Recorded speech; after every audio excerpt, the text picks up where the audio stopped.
Hello students, मैं professor उदय टेके। आज के इस लेक्चर में हम हमारा paper cost and works accounting paper number 2, इस पेपर का जो चैप्टर नंबर 3 है ओवरहेड अकाउंटिंग 2, इस चैप्टर का जो डिस्कशन चल रहा है इसमें हम methods of absorption of overhead इसके बारे में डिस्कशन करेंगे। पिछले लेक्चर में हमने what is mean by absorption of overheads और ओवरहेड्स एब्सॉर्प्शन के जो रेट्स है उस रेट्स के बारे में डिस्कशन किया है। आज के इस लेक्चर में हम जो मेथड्स है ओवरहेड को एब्सॉर्ब करने की जो मेथड्स है उस मेथड्स के बारे में डिस्कशन करेंगे। So absorption of factory overheads refers to charging of the factory overheads of a particular production department to various products manufactured or jobs completed or orders executed in that department. So overhead absorption का जो meaning है वो पिछले lecture में हमने discuss किया है। इस दो स्टेटमेंट में भी ये मीनिंग यहाँ हमें बताया गया है। तो क्या वो मीनिंग है? जनरली जो फैक्ट्री ओवरहेड्स है उन फैक्ट्री ओवरहेड्स का क्या करना पड़ता है, जो पर्टिकुलर प्रोडक्शन डिपार्टमेंट में जो नंबर ऑफ प्रोडक्ट्स या फिर जो जॉब्स होते हैं या फिर जो ऑर्डर्स एग्जीक्यूट होती है उस डिपार्टमेंट में ये फैक्ट्री ओवरहेड्स क्या करने पड़ते हैं, चार्ज करने पड़ते हैं। यानी कि उस प्रोडक्शन डिपार्टमेंट के प्रोडक्ट में या प्रोडक्शन डिपार्टमेंट के जो जॉब्स है या फिर प्रोडक्शन डिपार्टमेंट ने जो ऑर्डर्स एक्सेप्ट की है उसका जो एग्जीक्यूशन है उस ऑर्डर्स में या उस जॉब्स में या फिर उस प्रोडक्ट्स में जो भी उस प्रोडक्शन डिपार्टमेंट से रिलेटेड फैक्ट्री ओवरहेड्स है उसको चार्ज करना जनरली क्या कहते हैं, उसको एब्सॉर्प्शन कहते हैं। तो सिंपल है, प्रोडक्ट में ओवरहेड को क्या करना पड़ता है, यहाँ ऐड करना पड़ता है। जो भी प्रोडक्ट के यूनिट्स हैं उस यूनिट्स में जो भी यूनिट कॉस्ट है उस यूनिट कॉस्ट को कैलकुलेट करने के लिए जो भी ओवरहेड्स है उस प्रोडक्ट से रिलेटेड उस ओवरहेड को उस प्रोडक्ट की कॉस्ट में ऐड करना, जनरली उसको एब्सॉर्प्शन ऑफ ओवरहेड बोलते हैं।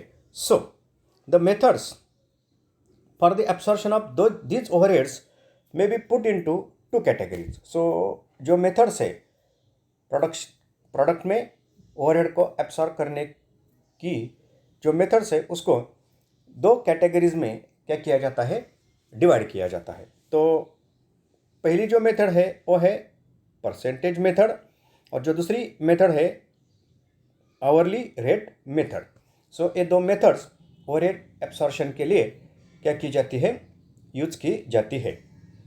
Choice of particular method depends on the circumstances of each individual case.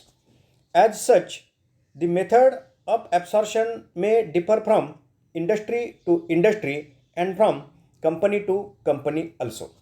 As far as possible, the method applied should be equitable so that absorbed overheads are not in much difference with the actual overheads. Otherwise, it will lead to excessive under or over absorption simply because of adoption of particular method. So, ये जो दो methods है उसको apply करते वक्त किस method की choice करनी चाहिए, जनरली ये डिपेंड्स करता है किस पर, the circumstances of each individual case. यानी कि जो भी सिचुएशन है उस पर ये क्या होता है, डिपेंड होता है। और generally from industry to industry और फ्रॉम कंपनी टू कंपनी ये जो मेथड्स एप्लीकेशन की चॉइस क्या होती है, अलग हो सकती है। सो क्या यह प्रिकॉशन लेनी है? As far as possible the method applied should be equitable. जो भी मेथड अप्लाई होती है वो क्या होनी चाहिए? Equitable, so that absorbed overheads are not much difference with the actual overhead. So जो भी ओवरहेड्स प्रोडक्शन कॉस्ट में एब्सॉर्ब होने जा रहे हैं उस ओवरहेड का एब्सॉर्प्शन और जो एक्चुअल ओवरहेड्स है इसमें ज़्यादा डिफरेंस नहीं आना चाहिए। तो अगर ऐसा होता है तो क्या होता है, उसको क्या कहते हैं? अंडर एब्सॉर्प्शन या फिर ओवर एब्सॉर्प्शन कहते हैं। यानी कि अंडर एब्सॉर्प्शन भी नहीं होना चाहिए as well as over absorption भी नहीं होना चाहिए। ये ध्यान में रखकर जो मेथड्स हैं वो मेथड्स क्या की जाती है? चूज की जाती है। तो ये मेथड कौन कौन सी है इसके बारे में थोड़ा हम यहाँ क्या करेंगे? डिस्कशन करेंगे। सो जो पहली मेथड है वो है परसेंटेज मेथड्स। सो पहली कैटेगरी परसेंटेज मेथड्स की है। तो इसमें कौन कौन सी मेथड है उसके बारे में डिस्कशन करेंगे। जो पहली मेथड है परसेंटेज मेथड में वो है डायरेक्ट मटेरियल कॉस्ट मेथड। तो एक क्या है डायरेक्ट मटेरियल कॉस्ट मेथड, इसको अब हम क्या करेंगे? देखेंगे। In this method the cost of direct materials used in manufacture of a product is used as basis for allocation of factory overheads. So simple है, जो ओवरहेड रेट हम calculate करते हैं तो उसको कैलकुलेट करने के लिए एक बेस लेना पड़ता है। रेट में इसका हमने क्या किया है? डिस्कशन किया है। तो अब इस बेस को सामने रखकर ये यहाँ जो मेथड्स है उसको क्या किया गया है? डेवलप किया गया है। तो पहली मेथड में यहाँ बेस किसका लेना है? जनरली ये बेस है डायरेक्ट मटेरियल कॉस्ट है, वो सामने रखकर ये मेथड क्या की गई है? डेवलप की गई है। तो इसमें क्या होता है, जो कॉस्ट है, cost of direct material used in manufacture of product is used as basis for allocation of factory overhead. So इसमें फैक्ट्री ओवरहेड को एलोकेट करने के लिए, पर्टिकुलर प्रोडक्ट को प्रोड्यूस करने के लिए जो भी डायरेक्ट मटेरियल यूज किया है उस डायरेक्ट मटेरियल की जो कॉस्ट है वो यहाँ ओवरहेड एब्सॉर्प्शन के लिए क्या की जाती है? एज अ बेस ली जाती है। The overhead rate is therefore calculated on the basis of following formula. So overhead rate जो है एब्सॉर्ब करने के लिए अंडर दिस मेथड कैसे कैलकुलेट किया जाता है? तो इसके लिए ये फार्मूला यूज किया जाता है। So factory overhead rate is equal to amount of factory overheads. तो यहाँ हम फैक्ट्री ओवरहेड्स को यहाँ लेंगे डिवाइडेड बाय बेस कौन सा लेना है? Direct material cost, that is cost of direct material used into 100। So percentage method है, इसके लिए इसको क्या करना पड़ता है? 100 से मल्टीप्लाई करना पड़ता है। सो जो भी प्रोडक्ट आएगा यानी कि जो भी परसेंटेज आएगा उस परसेंटेज से ओवरहेड को प्रोडक्शन कॉस्ट में क्या किया जाता है? मर्ज किया जाता है, या फिर प्रोडक्शन कॉस्ट में वो अमाउंट ऐड की जाती है। इफ प्रोडक्शन ओवरहेड, एक एग्जांपल सिंपल है, if production overhead to be absorb ₹2000 and the material cost is expected to be 4000, then the absorption rate will be। तो सिंपल है, अगर प्रोडक्शन ओवरहेड की अमाउंट जो भी एब्सॉर्ब करने हैं प्रोडक्शन ओवरहेड अगर ₹2000 है and material cost, expected material cost अगर ₹4000 है, देन द एब्सॉर्प्शन रेट कैसे कैलकुलेट किया जाएगा? सिंपल है, अमाउंट ऑफ फैक्ट्री ओवरहेड, ऊपर का फॉर्मूला देखो। सो फैक्ट्री ओवरहेड कितनी है? 2000 divided by cost of direct material कितनी है? 4000 डिवाइडेड बाय 4000 इंटू 100। तो परसेंटेज कितना आएगा? 10। 50% of direct material cost, percentage कितना आएगा इसका?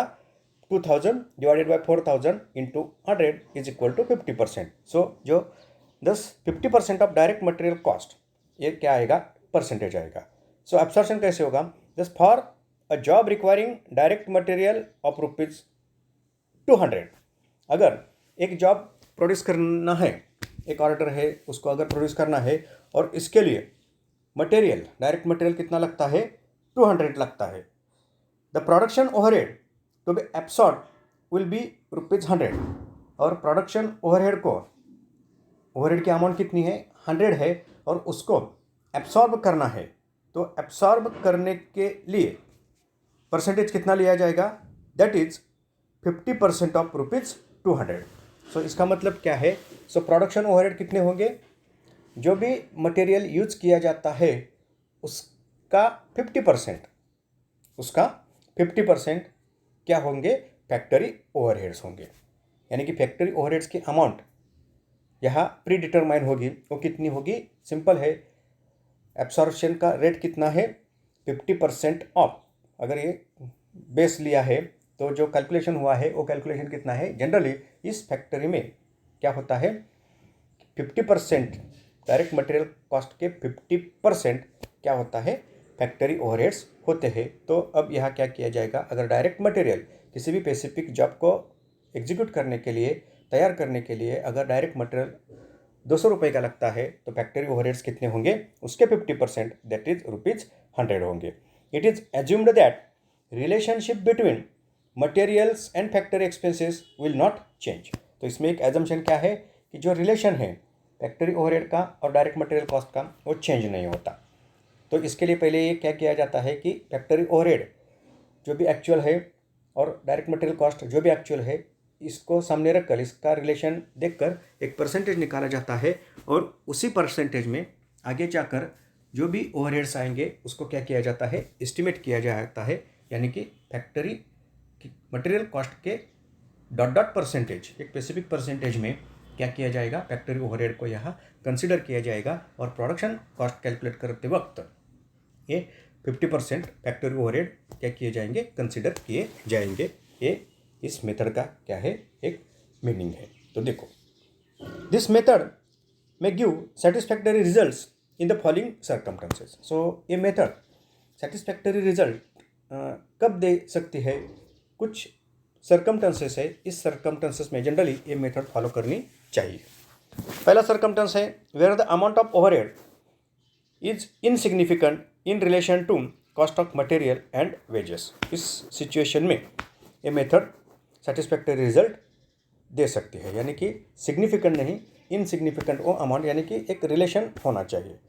वेयर आउटपुट इज यूनिफॉर्म, जो भी आउटपुट है वो क्या होना चाहिए, यूनिफॉर्म होना चाहिए, that is one kind of article is produced. Then where the prices of materials do not fluctuate quite widely and frequently. एक सर्कमस्टेंसेस है, मटेरियल की जो कॉस्ट है वो जो उसमें फ्लेक्सिबिलिटी है, यानी कि जो फ्लक्चुएशन है वो फ्लक्चुएशन ज़्यादा नहीं होना चाहिए, तब ये मेथड एक सेटिस्फैक्टरी रिजल्ट ओवरहेड एब्सॉर्प्शन के लिए दे सकती है। The method will not give satisfactory result except in the above cases on account of following reasons. So कुछ फॉलोइंग रीजन्स हैं कि उस रीज़न के कारण ये मेथड जो भी एक्सपेक्टेड रिजल्ट है वो नहीं दे सकती। तो पहला एक्सेप्शन क्या है, except a few items factory overheads do not vary with the variations in the value of materials such as works manager salary, factory rent, rates, insurance, lighting, etc. do not vary with every change in the value of material. तो इस situation में ये satisfactory result नहीं दे सकती। This method will result in greater recovery of factory overheads from those cost units which use superior quality of materials in comparison to those which use material of inferior quality. So इस situation में भी superior quality का material और inferior quality का material जिस production में product के लिए यूज किया जाता है, तब दोनों प्रोडक्ट में जो ओवरहेड ऐड किए जाएंगे फैक्ट्री ओवरहेड, वो सेटिस्फैक्टरी रिजल्ट नहीं होगा फिर। Then this method does not make any distinction between job done by skilled and unskilled worker because works overhead not only depend upon material used but also on the type of workers employed. Similarly, it does not distinguish between manual and machine work. So in तीन situation में ये method satisfactory result नहीं दे सकती, under या फिर over absorption हो सकता है। तो एक मेथड सिंपल है, वो ध्यान में यहाँ रखना पड़ता है। जो भी रेट कैलकुलेट किया जाएगा ओवरहेड एब्सॉर्प्शन के लिए, उसके लिए बेस यहाँ क्या लिया जाता है, मटेरियल की जो कॉस्ट है वो कॉस्ट यहाँ बेस लिया जाता है, ओवरहेड को सामने रखा जाता है, और जो परसेंटेज निकलता है उस परसेंटेज से ओवरहेड को क्या किया जाता है, एब्सॉर्ब किया जाता है, और जो भी प्रोडक्ट की कॉस्ट है वो कॉस्ट निकाली जाती है। ये हो गई पहली मेथड। अब देखेंगे दूसरी मेथड। कौन सी मेथड है? Direct labour cost method. So यहाँ बेस क्या होगा? पहली मेथड में डायरेक्ट मटेरियल कॉस्ट ये बेस होगा, और यहाँ कौन सा बेस होगा? जो लेबर कॉस्ट है वो यहाँ बेस होगा। तो देखेंगे, the cost of direct labour incurred in the manufacture of a product is used as base for allocation of factory overheads in this method. Simple है। अंडर दिस मेथड क्या किया जाएगा? On the basis of direct labour cost factory overheads को absorb किया जाएगा।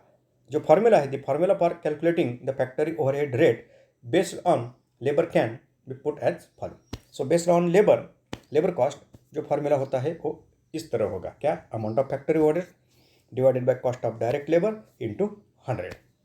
Okay, तो देखेंगे, if overhead to be absorb rupees 1,20,000।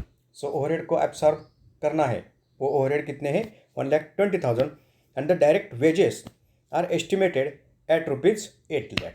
और डायरेक्ट वेजेस कितने हैं? Rupees 8 lakh. The pre determined rate will be calculated. So rate जो होगा प्री डिटरमाइंड वो कितना होगा? सिंपल है, amount of factory overhead rupees 12 lakh divided by rupees 8 lakh, cost of direct labour into 100, वो रेट कितना होगा? 15%। ओके, सो इस रेट से क्या होगा? If a job received where direct wages are estimated at rupees 9,000, then the production overhead to be absorb. So अब क्या है? एक जॉब है, जो डायरेक्ट वेजेस है उस जॉब के वो कितने हैं? 9,000 है। Then the production overhead, so production overhead that is factory overhead कितने हो गए? To be absorb will be 15% of, will be 15% of rupees 9,000। कितने हो गए फिर? डायरेक्ट लेबर कॉस्ट मेथड से जो भी रेट आता है उस रेट, वो रेट कितना आता है? 15%। 15% कैसे निकाला? ये देखो, 1,20,000 ये क्या है? ओवरहेड एब्सॉर्ब होते हैं, और डायरेक्ट वेजेस कितने हैं? रुपीज 8 लाख। सो 1,20,000 से अगर हम 1,20,000 को हम 8 लाख से अगर डिवाइड करते हैं, 100 से मल्टीप्लाई करते हैं, तो रेट कितना आता है? 15%। सो इसका मतलब क्या है? जो भी फैक्ट्री ओवरहेड्स होते हैं वो फैक्ट्री ओवरहेड्स कितने होते हैं? डायरेक्ट लेबर कॉस्ट के 15% ये फैक्ट्री ओवरहेड्स होते हैं। अब सिचुएशन क्या है? Generally if a job receive where direct wages are estimated at rupees 9,000, एक जॉब मिला है, उस जॉब को कंप्लीट करने के लिए जो भी डायरेक्ट वेजेस लगते हैं उसका एस्टिमेशन, कितने डायरेक्ट वेजेस लगने वाले हैं? 9,000 डायरेक्ट वेजेस लगने वाले हैं। Then the production overhead that is factory overhead कितने होंगे? 15% ऑफ 9,000। सो प्रोडक्शन ओवरहेड कितने होंगे? डायरेक्ट वेजेस के 15%, वो अमाउंट कितनी आती है? 1,350। सो डायरेक्ट वेजेस और ये फैक्ट्री ओवरहेड्स यहाँ डायरेक्ट वेजेस के 15% होंगे। तो इस तरह डायरेक्ट वेजेस कॉस्ट है वो सामने रखकर ओवरहेड का क्या किया जाता है? एब्सॉर्प्शन किया जाता है। Then the method is suitable under following situation. So ये मेथड किस सिचुएशन में सुटेबल है? Generally where direct labour constitute a major proportion of total cost of production. So total cost of production में major proportion अगर direct labour cost का है तो generally ये मेथड फॉलो की जाती है। Then where production is uniform, production क्या होना चाहिए? यूनिफॉर्म रेट से होना चाहिए। Where labour employed and types of workers perform are uniform, जो भी लेबर्स एम्प्लॉयड किए हैं, जो भी टाइप्स ऑफ वर्कर्स है, उसका जो परफॉर्मेंस है वो क्या होना चाहिए? यूनिफॉर्म होना चाहिए, यानी कि कम ज़्यादा नहीं होना चाहिए। Where the ratio of skilled and unskilled labour is constant, एक इम्पॉर्टेंट सिचुएशन है, लेबर जो है स्किल्ड और अनस्किल्ड उसका जो रेशियो है वो भी कांस्टेंट होना चाहिए. Where there are no variations in the rates of pay, that is the rates of pay and the methods are the same for the majority of workers in the concern. So जो rates of पे है या फिर जो methods है payment की, बहुत majority of workers के लिए, मतलब स्किल्ड और अनस्किल्ड वर्कर्स के लिए जो भी रेट्स है, जो भी मेथड्स अप्लाई की जाती है, उसमें जो वेरिएशंस हैं वो वेरिएशंस नहीं होने चाहिए. Then in some concerns a separate rate is calculated for the fringe benefit and applied on the basis of direct labor cost. So SY/BCom level पर इसका डिस्कशन नहीं. जनरली कुछ बिजनेस में क्या होता है कि सेपरेट रेट कैलकुलेट किया जाता है for the fringe benefit and applied on the basis of direct labour cost. So कुछ जहाँ फ्रिंज बेनिफिट वगैरह ज़्यादा दिए जाते हैं, यानी कि अदर देन वेजेस जो भी मॉनिटरी बेनिफिट्स मिलते हैं उसको जनरली फ्रिंज बेनिफिट कहा जाता है. तो कुछ बिजनेस में अगर फ्रिंज बेनिफिट्स ज़्यादा होते हैं तो उसको सामने रख कर भी ये रेट निकाला जा सकता है. तो इस मेथड में सिंपल है, डायरेक्ट वेजेस को यहाँ रिलेट करके फैक्ट्री ओवरहेड का रेट कैलकुलेट किया जाता है और उस रेट से डायरेक्ट वेजेस को अप्लाई करके फैक्ट्री ओवरहेड क्या किए जाते हैं, ऐड किए जाते हैं. सो इसकी अब लिमिटेशन क्या है, देखो. The method is not suitable where both skilled and unskilled workers are employed. As a matter of fact, the amount of works overhead is less for skilled workers in comparison to unskilled workers, and therefore jobs done by the skilled workers should be charged with greater amount of factory overheads, but reverse happens in case of this method. So ये method कहाँ suitable नहीं, generally skilled और unskilled worker जहाँ काम करते हैं वहाँ ये मेथड ज़्यादा फॉलो नहीं हो सकती. क्यों नहीं होती?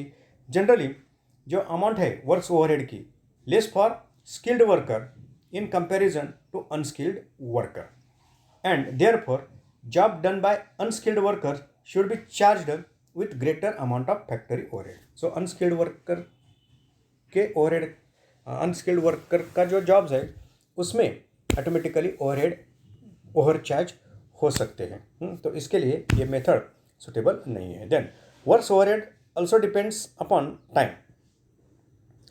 The method therefore does not give satisfactory results where the workers are remunerated on piece wage system. So इस मेथड में जो लेबर कॉस्ट ली जाती है वो labour cost depends upon time होती है, पर जहाँ जो वेजेस है अगर पीस रेट सिस्टम पर है तो ये जो मेथड है वो सुटेबल नहीं हो सकती. The method therefore does not give satisfactory results where the workers are remunerated on the piece wage system. अगर पीस वेज सिस्टम पर से अगर रेमुनरेशन दिया जाता है, वेजेस दिए जाते हैं, तो ये मेथड सेटिस्फैक्टरी रिजल्ट नहीं देती. ये इसका क्या है, एक ड्रॉबैक है. सिंपल है, इसमें क्या करना है, ओवरहेड को एब्सॉर्ब करने के लिए जो भी रेट लेना है, वो रेट किससे रिलेटेड होगा, जो भी डायरेक्ट लेबर कॉस्ट है उस डायरेक्ट लेबर कॉस्ट के परसेंटेज में ओवरहेड को क्या किया जाएगा, एब्सॉर्ब किया जाएगा. यानी कि किस परसेंट, कितना परसेंटेज डायरेक्ट लेबर कॉस्ट के का कितना परसेंटेज ओवरहेड होता है, ये यहाँ क्या करना है, ओवरहेड एब्सॉर्प्शन के लिए ध्यान में रखना है. अब देखेंगे तीसरी मेथड कौन सी है, प्राइम कॉस्ट मेथड. सिंपल है. अब प्राइम कॉस्ट का तो मीनिंग SY में हमने देखा है, तो इसको अब हम क्या करेंगे, डिस्कस करेंगे. इसमें प्राइम कॉस्ट क्या होगी, बेस होगी. तो देखो, the method combines the benefits of direct wages and direct material. We know prime cost means direct material plus direct wages plus direct expenses. This method could be used when prime cost constitutes a major proportion of the cost and the rates of material and labour are stable. Simple है, prime cost का मतलब हमें मालूम है direct material, direct labour and direct expenses, इसको हम prime cost बोलते हैं. जनरली ये मेथड कब यूज़ होती है, when prime cost constitutes a major proportion, यानी कि जो टोटल कॉस्ट है वो टोटल कॉस्ट में मेजर प्रोपोर्शन अगर प्राइम कॉस्ट का होता है और जो रेट है मटेरियल के और लेबर के अगर स्टेबल होते हैं तो ये मेथड क्या की जाती है, फॉलो की जाती है, और दोनों मेथड का यह बेनिफिट मिलता है। प्राइम कॉस्ट मेथड का भी, direct labour cost rate method का भी बेनिफिट मिलता है, as well as direct labour cost method का भी यहाँ बेनिफिट मिलता है। तो दोनों मेथड का एक कॉम्बिनेशन है। तो रेट कैसे कैलकुलेट होगा, फिर simple formula amount of factory overhead divided by prime cost into 100। तो देखेंगे, if the prime cost is expected to 50,000, अगर प्राइम कॉस्ट 50,000 है and production overheads estimated at rupees 2,500, और जो प्रोडक्शन ओवरहेड है वो 2,500 है, देन द एब्सॉर्प्शन रेट कितना होगा, विल बी 5%। सिंपल है, 2,500 डिवाइडेड बाय 50,000 इंटू 100, कितना परसेंटेज आता है, 5% ऑफ आता है। तो ये कितना होता है, ओवरहेड जो रिकवरी है यानी कि ओवरहेड एब्सॉर्प्शन रेट है वो कितना होगा, प्राइम कॉस्ट के 5% ये रेट होगा। If job has prime cost ₹800, अगर किसी भी जॉब को अगर कंप्लीट करना है और प्राइम कॉस्ट उसकी 800 है, तो ओवरहेड कितने होंगे फिर, 800 के 5%, then overhead absorb on the job will be 40, that is 800 into 5%, कितने होंगे, सो फैक्ट्री ओवरहेड कितने होंगे, 40 रुपीज़ होंगे। This method has advantage of simplicity, क्या है, एक सिंप्लिसिटी है, ये मेथड एक सिंपल है। However it suffers from the same drawbacks from which the first two method suffer and therefore is rarely used. So ये मेथड ज़्यादा यूज नहीं होती। The method can give satisfactory result where the standard article is produced requiring a constant quantity of materials and number of hours engaged up to its manufacture. So कहाँ ये satisfactory result देती है, generally standard article जिस business में produce किए जाते हैं, जिसमें कांस्टेंट क्वांटिटी में मटेरियल और नंबर ऑफ आवर्स, बिजनेस के जो लेबर्स है उसके जो नंबर ऑफ आवर्स है वो कांस्टेंट रहते हैं, उस बिजनेस में ये मेथड फॉलो की जाती है। तो परसेंटेज में 3 मेथड है, direct material cost method, direct labour cost method और प्राइम कॉस्ट मेथड। ओके, अब जो दूसरी मेथड है उस पर हम क्या करेंगे, डिस्कशन करेंगे। दूसरी जो मेथड है वो मेथड है मशीन आवर रेट मेथड। तो इसका अब हम डिस्कशन करेंगे। देखो, आवरली रेट मेथड में पहली मेथड है machine hour rate method. The machine hour rate method of allocation of factory overheads is used in those cases where the processes of manufacture are carried out by machines and there is very little or practically no manual labor.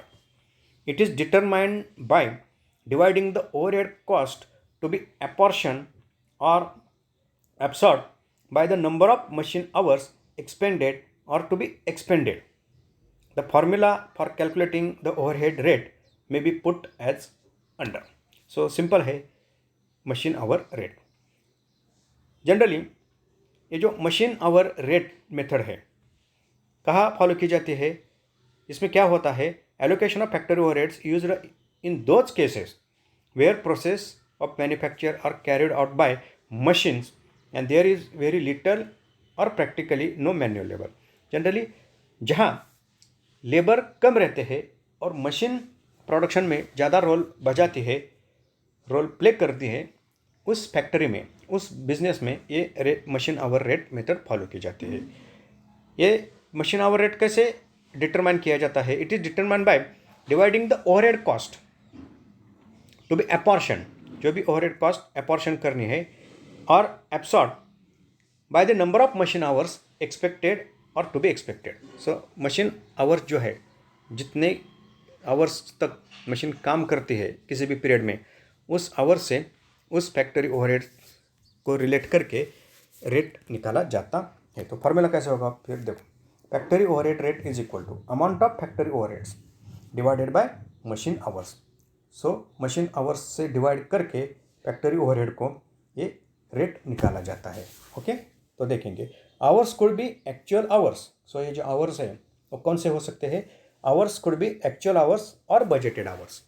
When budgeted hours are used they are taken at average capacity at which factory normally operates. You cannot take full capacity hours as the factory may not operate at that level, and then the absorption rate may be unnecessarily fixed at lower level. So hour लेते वक्त ये actual hours भी ले सकते हैं, या फिर जो बजटेड आवर्स हैं वो बजटेड आवर्स भी यहाँ ले सकते हैं. तो बजटेड आवर्स अगर लिया जाता है, देखो when budgeted hours are used they are taken at average capacity. So average capacity को सामने रखकर ये बजटेड आवर्स क्या किए जाते हैं, कंसिडर किए जाते हैं. You cannot take full capacity hours as the factory may not operate at level and then absorption rate may be unnecessarily fixed at lower level. So जो फुल कैपेसिटी है उस फुल कैपेसिटी को सामने रखकर full capacity से related जो hours हैं वो यहाँ नहीं लिए जा सकते. क्यों नहीं लिए जा सकते? जनरली फुल कैपेसिटी से कोई भी ऑर्गेनाइजेशन किसी भी वक्त काम नहीं करती, इसके लिए ये नहीं लिए जाते. तो देखो, the overheads in highly mechanised factory are mostly related to number of hours machine runs. Hence, this is supposed to be best method for absorbing overhead cost into the cost unit. If a machine normally runs for 2000 hours, अब देखो generally machine hour rate कहाँ follow किया जाता है? Generally highly mechanised factory में, जहाँ mechanism ज़्यादा है, मशीनरी ज़्यादा काम करती है, वहाँ ये मेथड फॉलो की जाती है. सो देखो, अगर if machine normally runs for 2000 hours in a month, so एक मंथ में मशीनरी 2000 आवर्स काम करती है, and monthly overheads to be absorb 15,000, और अगर मंथली ओवरहेड जो भी एब्सॉर्ब करने हैं वो 50,000 है, then the machine hour rate will be calculated as. So machine hour rate का कैलकुलेशन कैसे होगा? ऊपर फॉर्मूला है, अमाउंट ऑफ ओवरहेड कितने हैं? 15,000, मशीन आवर्स कितने हैं? 2000. सो रेट कितने हो गए? 7.50 पर मशीन आवर्स. सो इसका मतलब क्या है कि एक मशीन आवर के लिए ओवरहेड कितने होते हैं? ₹7.50. सो फैक्ट्री ओवरहेड कितने होंगे? एक घंटे के लिए अगर मशीन ऑपरेट होती है तो ओवरहेड कितने क्रिएट होते हैं, इनकर होते हैं? ओवरहेड की कॉस्ट कितने होगी? फिर 7.50 पर मशीन आवर होगी. अब देखो, if a job takes 75 hours, अगर एक जॉब कंप्लीट करने के लिए 75 आवर्स लगते हैं on that machine, then overhead कितने होंगे? फिर 75 hours into per hour factory overhead कितने आते हैं? 7.50 आते हैं. तो ओवरहेड कितने होंगे इस मेथड से? 562.50 will have to be loaded as cost of using the machine for the job. So overhead कितने होंगे? दैट पर्टिकुलर जॉब को मशीन से कंप्लीट करने के लिए ओवरहेड कितने होंगे? 562.50 रुपीज़ ये ओवरहेड होंगे. This method thus estimates the cost of running a machine for 1 hour, and a job is debited with an amount of overheads equal to number of hours for which the machine was used on that job multiplied by hourly rate. So क्या किया जाएगा? इस rate को apply करके overhead को calculate किया जाएगा, machine कितने आवर्स के लिए काम करेगी ये कंसिडर करके, और ओवरहेड कॉस्ट उस जॉब को क्या की जाएगी? डेबिट की जाएगी. तो ये मेथड जहाँ मैकेनिज्म ज़्यादा है वहाँ फॉलो की जाती है. सिंपल फार्मूला है, ओवरहेड को मशीन आवर्स से जो पीरियड है, एक दिन का होगा, 1 वीक का होगा, 1 मंथ का होगा, या फिर 6 मंथ, 3 मंथ्स या 1 ईयर का होगा, उस पीरियड में कितने आवर्स मशीन काम करती है और ओवरहेड कितने होते हैं, इसका रिलेशन मेंटेन करके जोड़ के ये रेट निकाला जाता है. सो सेकंड जो मेथड है आवरली बेसिस पर, वो है लेबर आवर रेट मेथड. तो इसमें अब क्या होगा? मशीन आवर्स की जगह लेबर्स आवर लिए जाएंगे. तो देखेंगे फिर क्या है ये method. This is extremely useful when the production is labor intensive. According to this method, the overheads are charged to production on the basis of number of labor hours of work put forth on every job. The overhead rate is calculated by dividing the total works overhead for the shop or department for a given period by the total estimated direct labor hours for the same period. The formula for calculating the overhead rate may be put as follow. तो यहाँ हम क्या करेंगे? Machine hours की जगह labour hours को use करेंगे। तो ये मेथड कब यूज़ होगी? This is extremely useful when the production is labour intensive, जहाँ प्रोडक्शन के लिए मशीन की जगह लेबर का ज़्यादा यूज़ होता है, लेबर इंटेंसिव प्रोडक्शन मेथड है, तो ये रेट मेथड ओवरहेड एब्सॉर्प्शन के लिए फॉलो की जाती है। According to this method overheads are charged to production on the basis of number of labour hours of work put forth on every job. तो particular job के लिए कितने labour hours work होते हैं, कितने लेबर्स आवर्स लगते हैं, उस बेसिस पर उस जॉब के ओवरहेड्स को क्या किया जाएगा? कैलकुलेट किया जाएगा। The overhead rate is calculated by dividing, तो इसको कैलकुलेशन कैसे किया जाता है इस रेट का? Dividing the total works overhead for the shop और department for given period by the total estimated direct labour hours for the same period.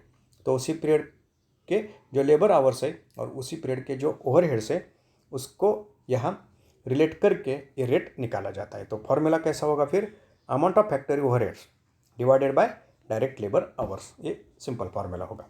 If direct labour hours for a month amount to ₹10,000 and overhead to be absorb ₹5,000, then the absorption rate कितना होगा फिर? ₹50.50 per hour. कैसे फिर? 5,000 divided by 10,000 hours है और absorption कितना करना है ओवरहेड का? 5,000। तो इसका मतलब क्या है? पर लेबर आवर के लिए 50 पैसे क्या होते हैं? फैक्ट्री ओवरहेड होते हैं। सो अब एक जॉब है, ये per job is going to require labour time of 250 hours. अगर किसी भी जॉब को कंप्लीट करने के लिए 250 आवर्स लगते हैं तो ओवरहेड कितने होंगे फिर? The production overheads to be loaded on this job will be, कितने होंगे फिर? एक लेबर आवर के लिए रेट कितना है? 50 पैसे। यहाँ जॉब को कितने लेबर आवर्स लगने वाले हैं? 250। तो फिर ओवरहेड एब्सॉर्प्शन का रेट कितना होगा? 250 into 0.50 is equal to 125, that is 125। ये अमाउंट फैक्ट्री ओवरहेड की होगी। तो इस तरह ये जो फैक्ट्री ओवरहेड्स के रेट्स है उसको क्या किया जाता है? कैलकुलेट किया जाता है। दो मेथड्स है, एक है परसेंटेज मेथड और दूसरी है आवरली मेथड। परसेंटेज मेथड में परसेंटेज निकाले जाते हैं। परसेंटेज निकालने के लिए बेस कौन सा लिया जाता है? डायरेक्ट मटेरियल कॉस्ट का, डायरेक्ट लेबर कॉस्ट का या फिर प्राइम कॉस्ट का। और आवरली रेट मेथड में कौन से रेट लिए जाते हैं? मशीन आवर्स को बेस लिया जाता है और लेबर आवर्स को बेस लिया जाता है। ऑन दिस बेसिस जो ओवरहेड है वो ओवरहेड प्रोडक्शन कॉस्ट में या फिर टोटल कॉस्ट को कैलकुलेट करने में क्या किए जाते हैं? कंसिडर किए जाते हैं। तो आगे जाकर इस पर हम क्या करेंगे? जो प्रॉब्लम्स हैं एब्सॉर्प्शन के वो हम क्या करेंगे? सॉल्व करेंगे।